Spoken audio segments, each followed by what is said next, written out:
नमस्कार दोस्तों, कैसे हो आप सभी लोग। आशा करते हैं आप सभी लोग अच्छे होंगे और अपनी पढ़ाई में अच्छे से लगे होंगे। तो दोस्तों, जो यूपी टेट ईवीएस की जो सीरीज़ चलाई जा रही है उसका देखिए 13वां लेक्चर है। इससे पहले 12 लेक्चर करा दिए गए हैं। जिन्होंने अभी तक नहीं देखा है वो लोग जाके प्लेलिस्ट में देख लीजिएगा। इसी प्रकार हम आप लोगों को 50 प्रैक्टिस सेट कराएँगे। आज 13वां रहेगा। एक सूचना बता देते हैं आप लोगों को। आज देखिए संविधान की जो भाषा है, संविधान की भाषा के बारे में लास्ट में ज़िक्र करेंगे और भारत की भूगोल का 10 से 12 क्वेश्चन कराएँगे जो आप लोगों के बार-बार आया हुआ है, जिससे आप लोगों को जो गलती होती है उसको कराएँगे। चलिए आज का सबसे पहले 13वां प्रैक्टिस सेट शुरू करते हैं दोस्तों। तो दोस्तों देखिए आज का प्रैक्टिस सेट जो आपका 13वां प्रैक्टिस सेट है पर्यावरण अध्ययन ईवीएस। आइए आज का पहला क्वेश्चन शुरू करते हैं दोस्तों। पहला क्वेश्चन किसी पारितंत्र में तत्वों का चक्रण कहलाता है। कोई पारितंत्र है उसमें तत्वों का जो चक्रण होता है इसको क्या कहते हैं, इसको आप लोगों को बताना है। तो बताएंगे दोस्तों। जैव भू रासायनिक चक्र क्या कहलाता है? जैव भू रासायनिक चक्र कहलाता है। चलिए दोस्तों नेक्स्ट क्वेश्चन की बात करेंगे। पर्यावरण एक स्रोत है। पर्यावरण एक स्रोत है, इसको आप लोगों को बताना है। पर्यावरण एक स्रोत है, किसका किसका पर्यावरण स्रोत है? तो यहाँ पे देखिए इनमें सभी हो जाएगा। अधिगम का, ऊर्जा का और औषधि का स्रोत है। चलिए नेक्स्ट क्वेश्चन की बात करेंगे। सूर्य के चमकीले भाग को क्या कहा जाता है? सूर्य का जो चमकीला भाग है उसको क्या कहा जाता है? यहाँ पे आप लोगों को उत्तर बताना है। तो इसका उत्तर बताइएगा दोस्तों, आपका क्या होगा? फोटोस्फीयर हो जाता है। क्या हो जाता है? फोटोस्फीयर हो जाता है। जो ये देखिए कोरोना होता है, कोरोना जब पूर्ण सूर्य ग्रहण लगता है उसी के समय जो दिखाई देने वाला भाग होता है तो आपका ये कोरोना होता है। आइए नेक्स्ट क्वेश्चन की बात करेंगे। 4 नंबर, वायुदाब मापने वाला यंत्र किस नाम से जाना जाता है? जो वायुदाब मापा जाता है उस यंत्र को किस नाम से जाना जाता है? तो आप लोग बताएंगे किस नाम से जाना जाता है। यहाँ पे देखिए बैरोमीटर के नाम से जाना जाता है। जो बैरोमीटर में वायुदाब मापने के लिए किस धातु का प्रयोग किया जाता है? एचजी धातु पारे का प्रयोग किया जाता है। यहाँ पे आप लोग सिस्मोग्राफ बताएंगे, सिस्मोग्राफ किसके लिए प्रयोग किया जाता है? तो भूकंप की तीव्रता मापने के लिए सिस्मोग्राफ का प्रयोग किया जाता है। आइए देखिए हाइड्रोग्राफ क्या होता है? हाइड्रोग्राफ जो वायुमंडल में आर्द्रता होती है उसका प्रयोग हाइड्रोग्राफ आर्द्रता मापने के लिए प्रयोग किया। थर्मामीटर होता है या मानव शरीर के तापमान को मापने के लिए इसका प्रयोग किया जाता है। और थोड़ा सा आप लोगों को बता देते हैं दोस्तों। जो बैरोमीटर होता है, यदि पारे अचानक नीचे गिरते हैं तो आधी तूफान आने की संभावना होती है, या धीरे धीरे गिरता है तो मौसम के साफ रहने की संभावना होती है। चलिए नेक्स्ट क्वेश्चन की बात करेंगे।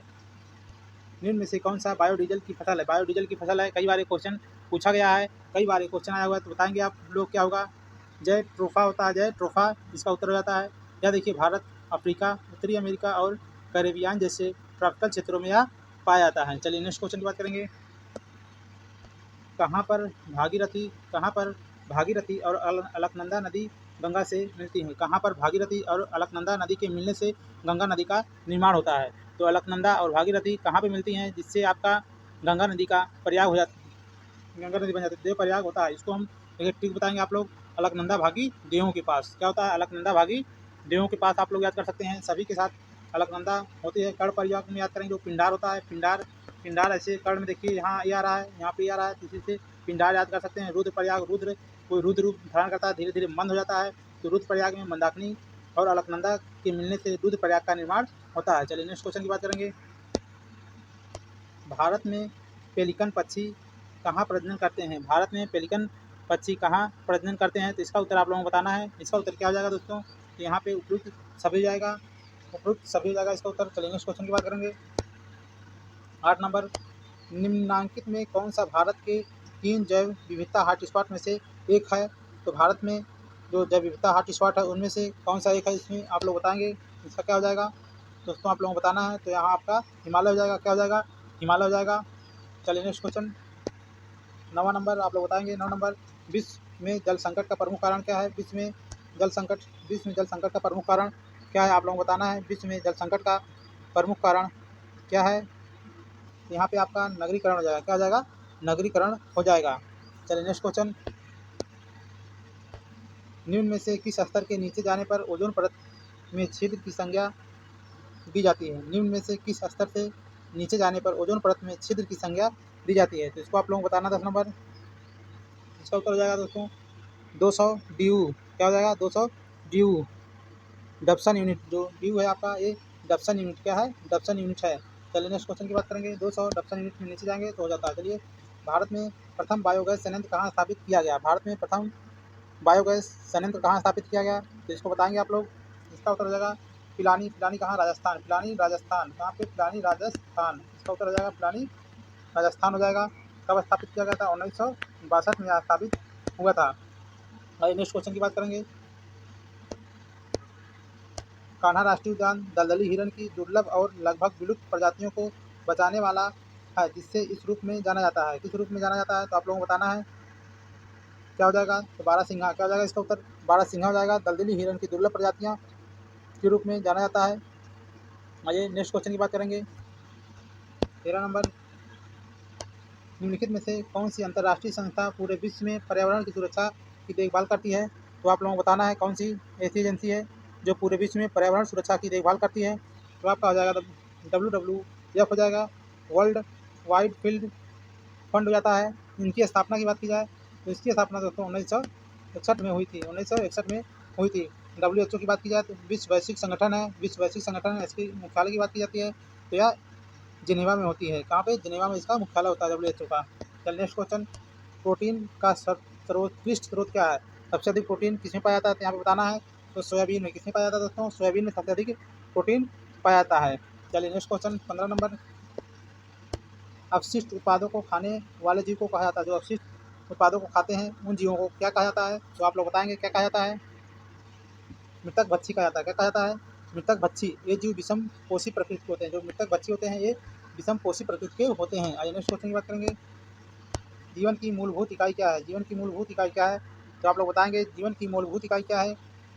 तो कोशिका यहाँ पे जीवन की मूलभूत इकाई हो जाएगी। कोशिका की खोज किसने की थी? तो रॉबर्ट हुक ने। किसने की थी? रॉबर्ट हुक के द्वारा कोशिका की खोज की गई थी। कब की गई थी?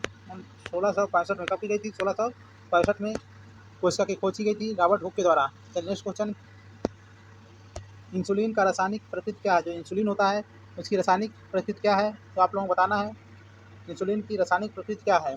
इसका उत्तर हो जाएगा प्रोटीन हो जाएगा। इसका उत्तर आपका प्रोटीन हो जाएगा।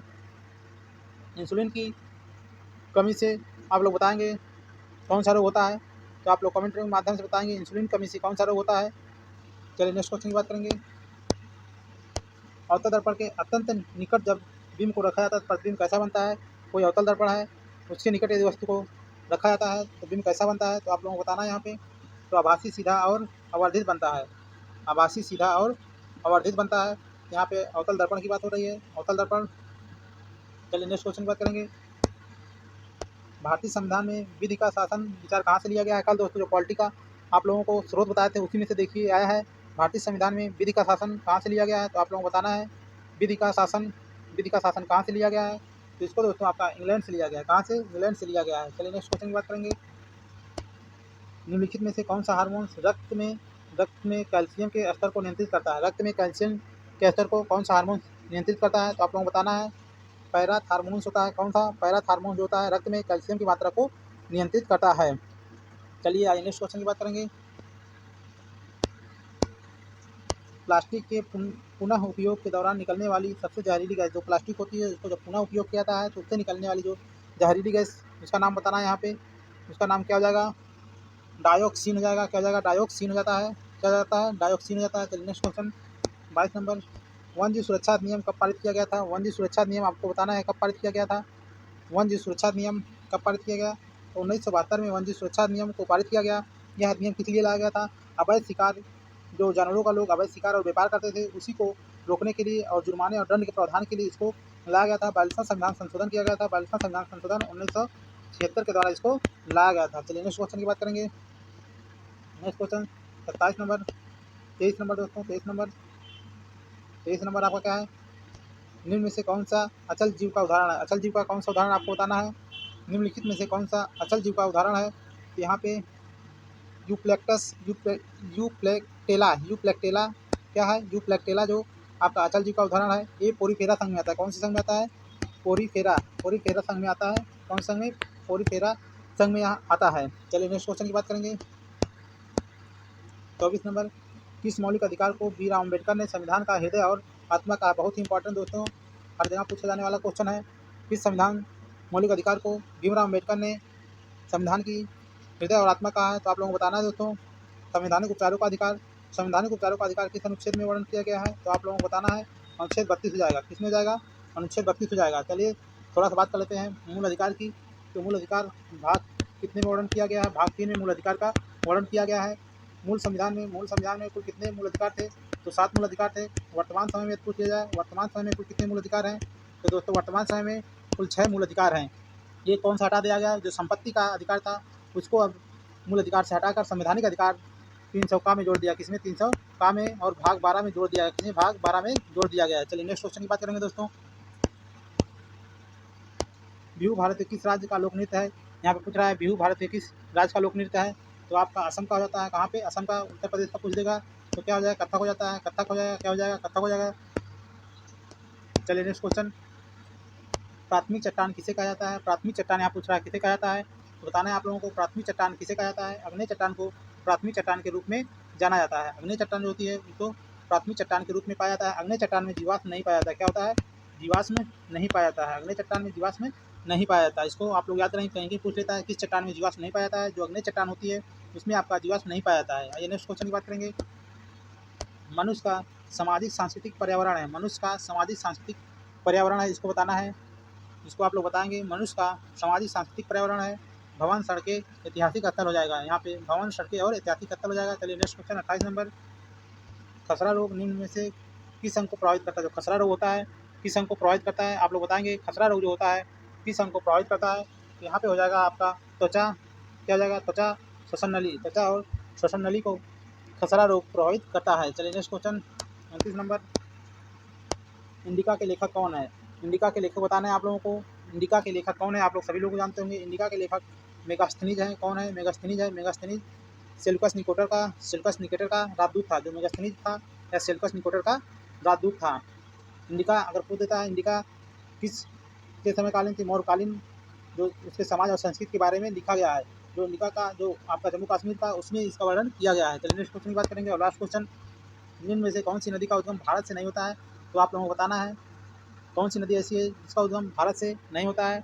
यहाँ पे देखिए ब्रह्मपुत्र नदी का जो उद्गम होता है वह तिब्बत स्थित चीन की जो मानसरोवर झील होती है, मानसरोवर झील होती है, उसी के पास से इस नदी का उद्गम होता है। चलिए दोस्तों यहाँ पे नर्मदा नदी देख लेते हैं। नर्मदा नदी का उद्गम कहाँ से होता है? अमरकंटक से होता है। नर्मदा नदी का उद्गम अमरकंटक से होता है। गंगा का गंगोत्री से आप लोग देखेंगे। तो दोस्तों इस प्रकार जो ईवीएस का 30 क्वेश्चन समाप्त हो गया। अभी आप लोगों को हम पॉलिटी का जो भाषा से संबंधित, भाषा से कभी-कभी एक क्वेश्चन आ जाता है तो 2 से मिनट में आप लोगों को भाषा संबंधित बता देंगे। ऐसे-ऐसे करके पूरा आप लोगों का पॉलिटी समाप्त हो जाएगा। तो दोस्तों यहाँ भारतीय संविधान में जो भाषाएँ हैं उसको आज हम आप लोगों के साथ थोड़ा-सा बात करेंगे। पहली बार पूछा जाएगा भाषा संबंधित जो दिया गया है, किस अनुसूची में वर्णन किया गया है? तो 8वीं अनुसूची में। कौन सी भाषा संबंधित जो राज्य की भाषाएँ होती हैं उसको 8वीं अनुसूची में इसका वर्णन किया गया है। आइए बात करते हैं थोड़ा-सा। देखिए मूल संविधान में कितनी भाषाएँ थी? मूल संविधान में आपकी 14 भाषाएँ थी। संविधान लागू होने के समय संविधान कब लागू हुआ था? 26 जनवरी आपका 1950 को संविधान आपका लागू हुआ था।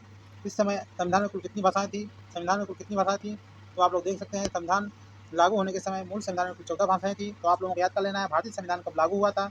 26 जनवरी 1950। एकदम अच्छे से याद कर लेना है। 26 जनवरी 1950 को भारतीय संविधान को लागू किया गया था। वर्तमान में पूछा जाए कितनी भाषाएँ हैं? तो विभिन्न संशोधन हुए थे, उस संशोधन को भी आप लोगों को बताएंगे। संशोधन के बाद वर्तमान समय में कुल कितनी भाषाएं हैं? इन दोनों क्वेश्चनों को दोस्तों गांठ बात कर याद कर लीजिए। बार क्वेश्चन पूछे जाने वाला है। चलिए नेक्स्ट क्वेश्चन की बात करेंगे, इसमें आगे बताएंगे। देखिए जो संविधान संशोधन हुए हैं इसके बारे में आप लोगों को बात करेंगे। 21वां संविधान संशोधन पूछा जाता है कब हुआ था? 1967 में हुआ था। 1967 में 21वां संविधान संशोधन होता है। उसमें देखिए एक भाषा जोड़ी जाती है सिंधी। कौन सी? सिंधी भाषा को जोड़ा जाता है। कौन सी भाषा को? सिंधी भाषा के रूप में इसको जोड़ा जाता है। तो यह संविधान में जोड़ी जाने वाली 15वीं आधिकारिक भाषा थी। मूल संविधान में 14 थी, अब सिंधी को जोड़ गया तो यह 15वीं भाषा हो गई। सीधे पूछता है 71वां संविधान संशोधन कब किया गया था? 1967 में किया गया था। कौन सी भाषा जोड़ी गई? सिंधी भाषा को जोड़ा गया। इसके बाद आप लोगों को याद करना है 71वां संविधान संशोधन 1992 पूछा गया। 71वां संविधान संशोधन कब किया गया? तो 1992 किया गया। कितनी भाषा जोड़ी गई? इसमें 3 भाषाएं जोड़ी गई थी। कौन कौन सी? नेपाली को याद कर लेना है। कौन सी? नेपाली याद करना है आप लोगों को। नेपाली, मणिपुरी और कोंकणी, ऐसे याद करना है। नेपाली, मणिपुरी, कोंकणी। इस हिसाब से 15 3 18 भाषाएं हो गए। चलिए नेक्स्ट बात करते हैं 92वां संविधान संशोधन 2003। 92वां संविधान संशोधन 2003 होता है। पूछता है 92वां संविधान संशोधन कब किया गया? 2003 में किया गया। कितनी भाषाएं जोड़ी गई? तो 4 भाषाएं जोड़ी गई। इन चारों भाषाओं को आप लोगों को याद करना है। बोडो, संथाली, डोगरी, मैथिली। बोडो देखिए आपकी असम क्षेत्र की है, संथाली झारखंड क्षेत्र की है और डोगरी जो है जम्मू और कश्मीर क्षेत्र की है। मैथिली आपकी बिहार और उत्तर भारत की भाषा है। इस प्रकार से वर्तमान समय में कुल 22 भाषाएँ हो जाती हैं। कितनी भाषाएँ? 22 भाषाएँ हो जाती हैं। देखिए हाल फिलहाल में अभी क्वेश्चन को पूछा गया था 96वां संविधान संशोधन 2011 में किया गया था। इसमें देखिए एक ऐतिहासिक बदलाव किया गया था भाषा को लेकर। जो उड़ीसा से उड़िया थी, उड़ीसा से उड़िया आधिकारिक दस्तावेज़ से उड़िया हो गई। क्या हो गई? उड़िया कर दिया गया। क्या कर दिया? उड़िया। अभी हाल फिलहाल में इस क्वेश्चन को पूछा गया था। उड़ीसा की जो उड़िया भाषा थी उसको उड़िया कर दिया गया। उड़िया देखना है, उड़िया कर दिया गया। किस संविधान संशोधन? 96वां संविधान संशोधन 2011 के द्वारा ऐसा किया गया। आइए नेक्स्ट कुछ और आगे बात करते हैं। अनुच्छेद 343 में क्या बात की गई है? अनुच्छेद 343 देखिए इसमें देवनागरी लिपि में लिखने के लिए जो हिंदी संघ के रूप में जो लिखी गई देवनागरी लिपि में लिखी जाती है। अनुच्छेद 344 के बारे में क्या है? 344 के बारे में बात किया गया है। भाषा संबंधित जो आयोग का गठन होगा, भाषा संबंधित आयोग का गठन जो 344 में किया जाएगा। भाषा संबंधित आयोग का गठन कौन करेगा? तो राष्ट्रपति के द्वारा किया जाता है। तो पहली राजभाषा आयोग का गठन कब किया गया? पहली राजभाषा का गठन आयोग 1955 में किया गया। किसके द्वारा? बीजी खेर की अध्यक्षता में किया गया था। बीजी खेर की अध्यक्षता में ऐसा किया गया। अगर पूछ लेगा 349 अनुच्छेद 349 से दोस्तों पूछा नहीं जाता, आप लोग इसको देख लीजिएगा। इसी के साथ देखिए पॉलिटिकल साइंस का जो आपका भाषा संबंधित क्वेश्चन आता है तो आपका यहाँ से अनुसूची 8वीं अनुसूची राजभाषा संबंधित आपका प्रावधान समाप्त हुआ। इससे ज़्यादा क्वेश्चन कभी नहीं आएगा दोस्तों। आप लोगों को यूपी टेट में, सुपर टेट में भी इससे ज़्यादा नहीं आता है। तो ऐसे ऐसे करके आप लोग छोटे-छोटे वीडियो के माध्यम से पूरे पॉलिटिकल साइंस को जहाँ से भी क्वेश्चन बनते हैं और आपके जो भारत के भूगोल से जो क्वेश्चन बनते हैं उसको भी आपको धीरे-धीरे करके बना देंगे। तो दोस्तों वीडियो देखने के लिए बहुत-बहुत आप लोगों को धन्यवाद। वीडियो को दोस्तों लाइक किया करिए, काफ़ी टाइम लगा के मेहनत करते हैं हम भी। तो सब्सक्राइब भी किया करिए चैनल को और अपने सुझाव ज़रूर दिया करिए दोस्तों। तो इसी के साथ आज का हम सेशन समाप्त करते हैं। धन्यवाद दोस्तों।